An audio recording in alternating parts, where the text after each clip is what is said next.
Welcome to அஷிதாஸ் kitchen. இன்றைக்கி நம்ம என்ன பார்க்க போகிறோன்னா ரொம்பவே டேஸ்ட்டான அவியல் எப்படி வைக்கிறதுன்னு தாங்க பார்க்க போகிறோம். வாங்கங்க அவியல் எப்படி வைக்கிறதுன்னு வீடியோக்குள்ளே போய் பார்த்துடலாங்க. அவியல் வைக்கிறதுக்கு என்னென்ன காயெல்லாம் எடுத்திருக்கேன்னு பார்த்தீங்கன்னா, கத்திரிக்காய், வாழைக்காய், உருளைக்கிழங்கு, அதுக்கப்புறம் கேரட்டு, பீன்ஸு, பல்லாரி வெங்காயம், இதோட மாங்காவும் எடுத்திருக்கேன். இப்போ இந்த எல்லா காயுமே கொஞ்சம் நீளமாக கட் பண்ணி வச்சுக்கணும். இந்த அளவுக்கு நீளமாக இருக்கணும். நீளமாக கட் பண்ணி நான் தண்ணியில் போட்டிருக்கேன். காய் எல்லாத்தையுமே கழுவி. இப்போ இது எல்லாத்தையும் ஒரு பாத்திரத்தில் வச்சு வேக வச்சு எடுத்துக்கலாம். இந்த பாருங்கள் இவ்வளோ காய் வந்து வச்சுருக்கேன். இப்போ ஒரு பாத்திரத்தை அடுப்பில் வச்சாச்சு. இப்போ எல்லா காயையும் அதில் ஆட் பண்ணிக்கலாம். கத்திரிக்காய், முருங்கைக்காய் மட்டும் எனக்கு கிடைக்கல. பீன்ஸு, கேரட்டு, பல்லாரி வெங்காயம், உருளைக்கிழங்கு, வாழைக்காய் எல்லாமே வச்சுருக்கேங்க. இது எல்லாத்தையுமே இதில் போட்டிருக்கேன். இதில் சவுச்சவு, புடலங்காய் அந்த மாதிரி எதுவுமே ஆட் பண்ணலை. இந்த காய் மட்டும்தான் நான் வந்து போட்டிருக்கேன். இப்போ இது எல்லாத்தையுமே போட்டு நல்லா வேக வச்சு எடுத்துடலாம். காய் எல்லாத்தையுமே போட்டாச்சுங்க. இப்போ காய் வேகிறதுக்கு இதுக்கு வந்து கொஞ்சமாக தண்ணி வச்சா போதும். காய் நல்லா வெந்துடும். நிறையா தண்ணி வச்சு தண்ணியை இறுத்து எடுக்கக்கூடாது. தேவையான அளவு தண்ணி வச்சு கரெக்டாக காயை வேக வைக்கணும். தண்ணியை ஃபுல்லு இறுத்து எடுத்துட்டோன்னா சத்து ஃபுல்லும் போயிடும். இப்போ இதில் உப்பு போட்டிருக்கேன், மஞ்சள் தூள் கொஞ்சமாக போட்டிருக்கேன். தேவையான அளவு தண்ணி ஊற்றிருக்கேன் காய் வேகிறதுக்கு. இப்போ காய் வந்து நல்லா வந்துடட்டும். கொஞ்சம் வெந்துடட்டும். இப்போ பாருங்கள் ஒரு 4 துண்டு மாங்காய், குட்டி மாங்காவை ஒரு 4 துண்டு மாங்காய் ஆட் பண்ணியிருக்கேங்க. அதோடையே சேர்த்து இந்த காயோடு சேர்த்து மாங்காவையும் போட்டிருக்கேன். ஒரு மூடி போட்டு மூடி வேக வச்சிடலாம். ஒரு 10 நிமிஷத்தில் நல்லா வெந்துடும். காய் வந்து நல்லா வெந்துடும். வெந்ததுக்கப்புறம் நம்ம அதில் வந்து மசாலா அரைச்சி போட்டுக்கலாம். இப்போ உப்பு, மஞ்சள் தூள் போட்டு மட்டும் வேக வச்சு வச்சுருக்கேன். இந்த அளவு நல்லா வெந்துருச்சு. எல்லா காயுமே நல்லா வெந்துருச்சு. காயெல்லாம் பாருங்கள் கரெக்டாக பதமாக வந்துருச்சு. தண்ணி கொஞ்சம் கூட இல்லை. நல்ல கரெக்டான பதத்தில் வெந்திருக்கு. உருளைக்கிழங்கு எல்லா காயுமே நல்லா வெந்துருச்சு. இப்போது இதுக்கு வந்து மசாலா அரைச்சிக்கலாங்க. தேங்காய் வந்து ஒரு அரை மூடி அளவுக்கு துருவி வச்சுக்கலாம். தேங்காய் வந்து கொஞ்சம் கூடுதலாக போட்டால் நல்லாயிருக்கும் அவியலுக்கு. இந்த அவியல் ரொம்ப டேஸ்ட்டாக இருக்குங்க. நீங்கள் இதே மாதிரி ஒருக்க செஞ்சு பாருங்கள்.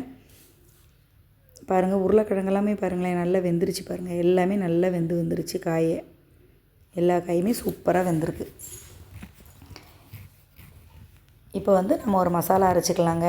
மசாலா அரைக்கிறதுக்கு ஒரு மிக்ஸி எடுத்துகிட்டு அதில் கொஞ்சமாக ஜீரகம் போட்டிருக்கேங்க. அதுக்கப்புறம் ஒரே ஒரு பூண்டு, அதுக்கப்புறம் ஒரு 2 பச்சை மிளகாய் எடுத்திருக்கேன். சின்ன பச்சை மிளகாய் தான். அதுக்கப்புறம் தேங்காய். இப்போ இது எல்லாத்தையுமே அரைச்சி எடுத்துடலாம். மிக்சியில் நல்லா அரைச்சி எடுத்துகிட்டு இதை வந்து அதோட சேர்த்துக்கலாம். கொஞ்சம் நல்லா அரைச்சிக்கலாங்க. ரொம்ப ஃபைனாக அரைக்கக்கூடாது, ரொம்ப இதாகவும் அரைக்கக்கூடாது. கொஞ்சம் மீடியமான இதில் அரைச்சி எடுத்துக்கணும். இந்த மாதிரி அரைச்சி எடுத்துக்கலாம். இப்போ அரைச்சதை நாம் இதோட சேர்த்துக்கலாங்க. காயோடு சேர்த்துக்கலாம். சேர்த்துட்டு கொஞ்சம் கொதிக்க விட்டுக்கலாம். இப்போ மாங்காய்லாம் நல்லா வெந்திருக்கும். காயெல்லாம் தனித்தனியாக தெரிய தான் செய்யுது.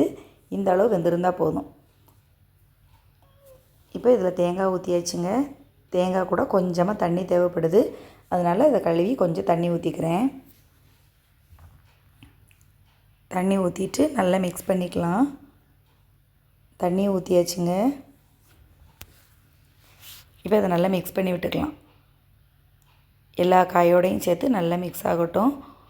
உப்பு எல்லாமே நம்ம ஏற்கனவே போட்டுட்டோம். உப்பு காணலைன்னா மட்டும் நீங்கள் இப்போ கொதிக்கிற டைமில் போட்டுக்கலாம். இதுக்கு வந்து நம்ம தயிர் சேர்க்க வேண்டாம். ஏன்னா மாங்காய் சேர்த்துருக்கிறதுனாலே இதுலேயே புளிப்பு இருக்கும். அதனால் தயிர் நம்ம சேர்க்க வேண்டாம். இங்கே பாருங்கள் நல்லா கொதிச்சிட்ருக்கு. இந்த மாதிரி ரொம்ப கொதிக்கக்கூடாது. கொஞ்சம் இந்த அளவுக்கு கொதித்து வந்தாலே போதும். காயெல்லாம் தனித்தனியாக தெரியுது பாருங்கள். இந்த அளவு கொதித்து வந்தால் கூட போதும் நமக்கு. அந்த தேங்காய் அரைச்சி ஊற்றினா பச்சை வாடை வந்து போகணும். போகுத அளவுக்கு கொதிச்சா போதும். இப்போ நல்லா கொதித்து வந்துருச்சுங்க. இப்போ கரெக்டாக இருக்குது.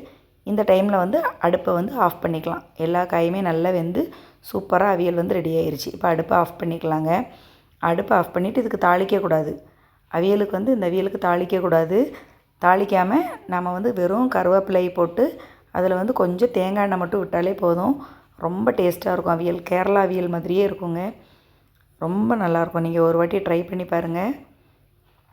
இப்போ நல்லா வெந்துருச்சு பார்த்தீங்களா? வெந்து அடுப்பை ஆஃப் பண்ணிட்டோம் நாமும். அவ்வளோதாங்க.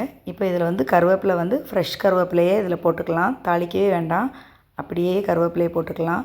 போட்டுட்டு ஒரு 1½ ஸ்பூன் அளவுக்கு தேங்காய் எண்ணெய் அப்படியே ஊற்றி விட்டு மிக்ஸ் பண்ணி விட்டுருங்க. அவ்வளோதான். ஸ்மெல்லோட சூப்பராக இருக்கும் அவியல்.